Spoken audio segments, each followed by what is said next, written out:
Hey guys, what's going on? It's Ash here coming at you today in Raid Shadow Legends. Welcome to the video, guys, and thank you for 100,000 subscribers here on the channel. It's a cool milestone. I feel very fortunate, very lucky to have hit it, but thanks to you guys for, for subscribing, obviously, and for joining me here. I know a lot of you guys watch every day. That's really, really cool. You making me a part of your day, and even if you're, somebody watching for the first time or a very, occasional viewer, I just wanted to thank you, extend my hand of appreciation to you guys. So, today we're going to talk about legendary champions that I think are, legendary champions that are borderline, do they belong in my vault? Or do they belong, should I build them? Do they belong on my teams, And I took these champions outside the consensus top 50 ranked legendary champions in the game.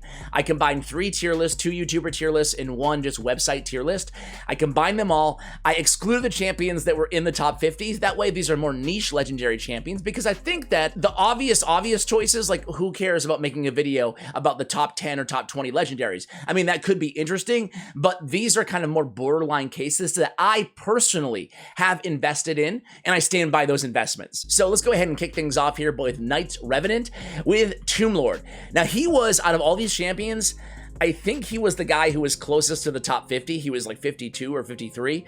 But either way, Tomblord's a very good champion. He has a shot at placing 4 poisons. Even though on his A2 he's only attacking 1 enemy, he places 2 poisons. If it's critical, he places 4 poisons on all enemies for 1 turn. That's a lot of poison. This dude can duo Dragon 25 with Bad Alcazar. He's really, really good. And then he has decreased attack and decreased defense at 100% land rate when booked, granted on a 5-turn cooldown. He also has a granted extra turn if turn meter is decreased. So he has a lot going on here. He has turn meter on enemies with less than 50% HP as well. So he's bringing a lot to the table with Blight in terms of the debuffs, the turn meter, and potentially even an extra turn there. So Tomblord is a very, very solid champion, guys. Very good champion. I'm going to go ahead and talk about, let's start off with, let's go Bannerlord here. Richtof the Bold. So Richtof the Bold, I've talked about him before on the channel, but again, similar to Tomblord,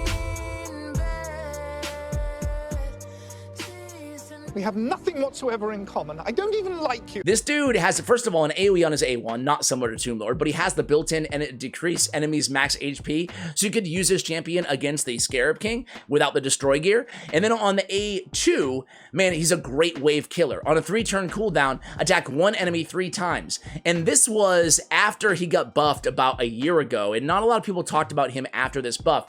It used to be attack 1 enemy 3 times, place a poison. That's it. Each hit has a chance of placing a poison. They changed it to each hit places a poison, big version, on all enemies for 2 turns. So he's placing, again, potentially 3 poisons on all enemies for 2 turns on a 3-turn cooldown. That's a lot of poison. Synergizes nice with his A3 on a 4-turn cooldown. Attack 1 enemy. Critical damage increases by 20% for each poison debuff on the target. Stacks up to 100% extra poison. Very good. Again, he is similar to Tomblord. He can solo, or duo, Dragon 25 as well with all those poisons. Great Dragon champion. Interesting kind of clan boss champion. A little low on the defense, though. Decent on the HP. So Richtof the Bold is a nice kind of wave killer, and you want to kind of slow burn people with just poisons. You can build them to be a little bit more robust and like an HP or defense chest as well to keep them alive, right? Next one is going to be a Sacred Order champion, Cupidus. Cupidus is definitely one of the I think underrated is an understatement, right? People hate this dude, but I love Cupidus. I love Cupidus. I run him on the same team as Venus, so I'm cheating a little bit because I get to take advantage of this passive. Inflicts 25% more damage to targets under debuffs, only available when Venus is on the team. However, even independent of that, he's a hard-hitting nuker, ladies and gentlemen. Very hard-hitting. He's very fast. 107 speed from a nuker is almost unheard of in this game, and he has a high base attack with decent multipliers. This guy is actually really good. He has an AoE on his A1 as well. On his A2, 3 times at random with an HP burn. Thank you very much. Granted on a 4-turn cooldown. We'd love to see that on a 3-turn cooldown. But his A3, Flame Out. This is his hard-hitting nuke, guys. It's single target, but this nuke does from 300 to 400,000 damage with crit damage on his gauntlets. Very, very hard-hitting champion. I love, again, the AoE on the A1. It can help him clear waves as well. Cupidus is a very, very good champion. I'm a big fan of him, even though I think for whatever reason, people just don't like him. I don't know if because he's a legacy champion. I don't know why.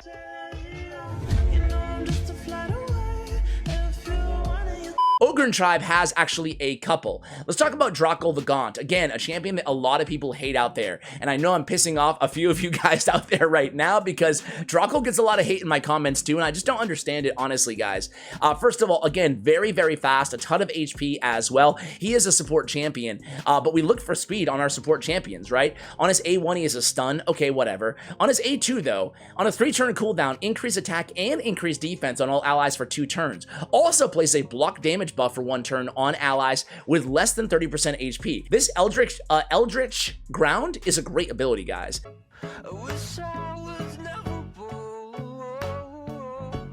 3-turn cooldown, increase attack, increase defense, and block damage in case any one of your allies, excuse me, is very low on health. And then his A3 is cool too on a 4-turn cooldown. The active effect is place a shield buff equal to 15% of this champion's max HP on all allies for 3 turns on a 4-turn cooldown. Not bad. And then the passive, this is very cool. He heals each ally by 15% of the champion's max HP whenever a shield buff placed by this skill expires, removed, is broken. And allies whose shield buff are broken will also counterattack the enemy that breaks the shield. When a shield is broken, the heal occurs instantaneously before the damage is received. So this is a shield plus a heal plus, a bunch of other stuff, right?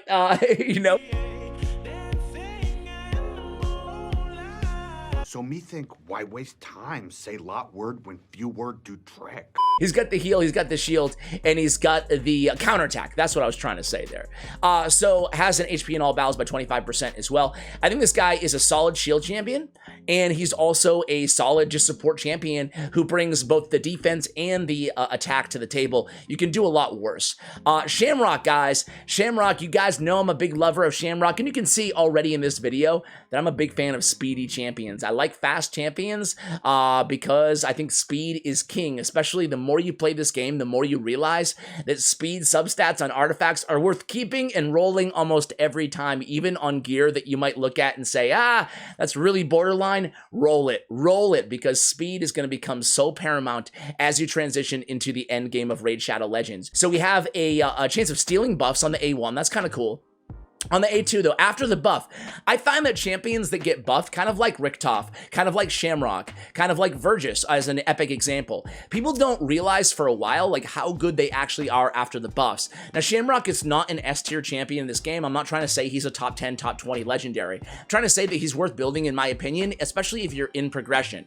On his A2, he has increased defense on all allies, period, on a 3-turn cooldown. Now, in addition to that, he's bringing increased speed with allies that with more than 50% HP, and then also has a place to increase speed on allies with more than 50% HP for 2 turns, and then also has increased crit rate. Now, champions with less than 50% HP, he's bringing revive on death and a continuous heal for 2 turns. So whatever you need, you're getting it. And then on his A3 on a 4-turn cooldown, we're getting decreased speed on all enemies for 2 turns, and then decrease their turn meter as well, and then fills the turn meter of all allies by 15%, excuse me, if any enemy's turn meter falls below 50%, which is usually the case. So Shamrock, again, I think he's a lot better than he used to be, guys, and he's going to help out a lot of players, especially for kind of that turn meter and those kind of quintessential buffs that you're looking for from any champion. All right, next up is going to be a Skinwalker, and it is, I am a big fan now of Warchief only for the Magma Dragon. Warchief used to be the worst legendary in the game, or at least in the conversation,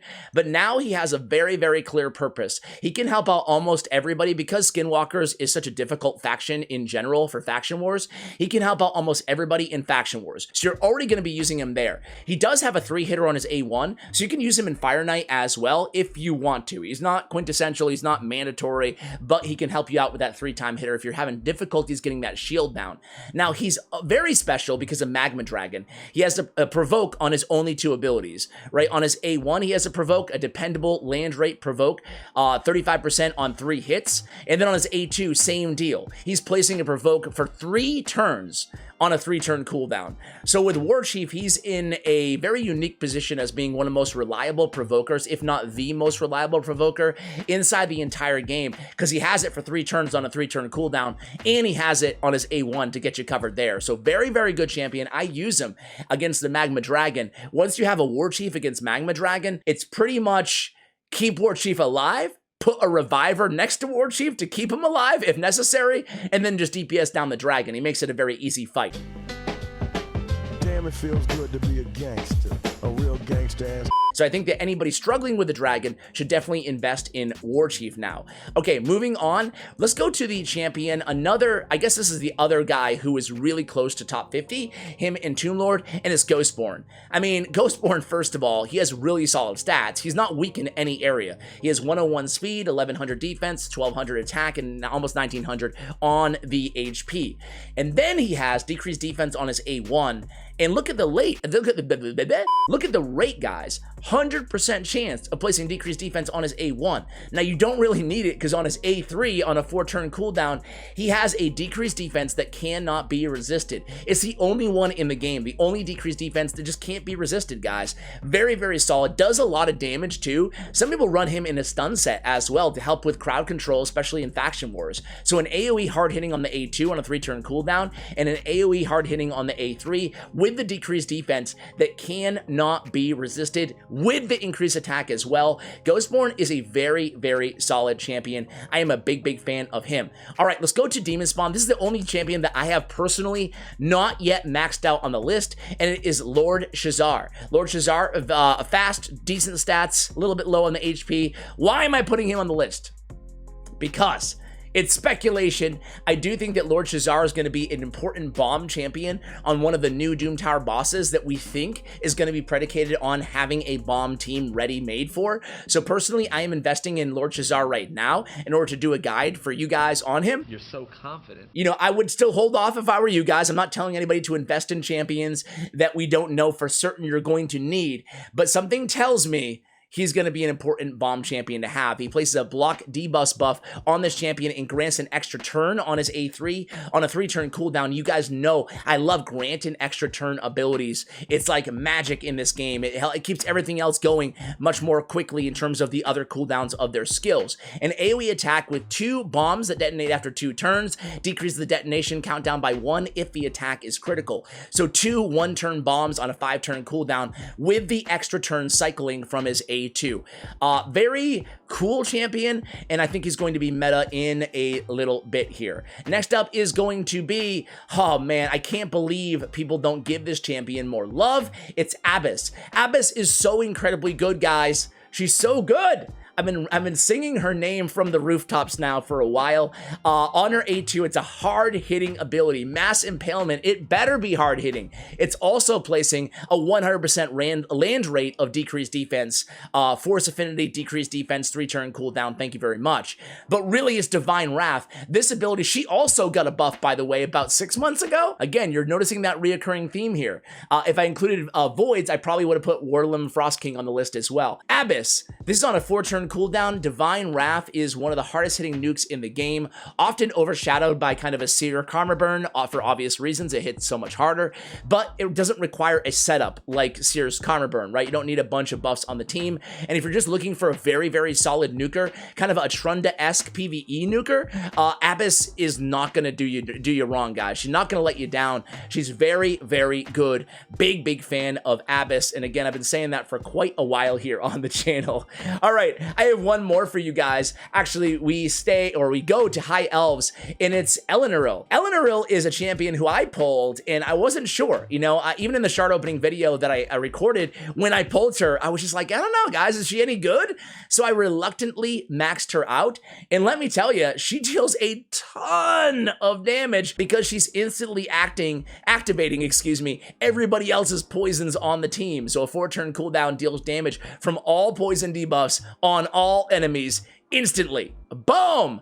I used her in a bunch of my speedrun teams. I used her with Bad El Khazar because basically she's placing poisons on her A2 on an AoE. She's placing a second poison on that same AoE if the attack is critical. And on the A1, she's placing an HP burn that cannot be resisted. So great against bosses as well. So Eleanor is a champion that I was incredibly pleased with and who I do not regret maxing by any stretch of the imagination. So guys, honestly, I could have made this video about 20 or maybe even 30 underrated legendary champions. Hopefully, at least one of my selections is a champion that you have or you already built and don't regret. Let me know in the comments below if I did nail it on any of these, or of course, let me know in the comments below who my biggest snub was. Thank you again for 100,000 subscribers. I will see you in tomorrow's video, and as always, take care, guys.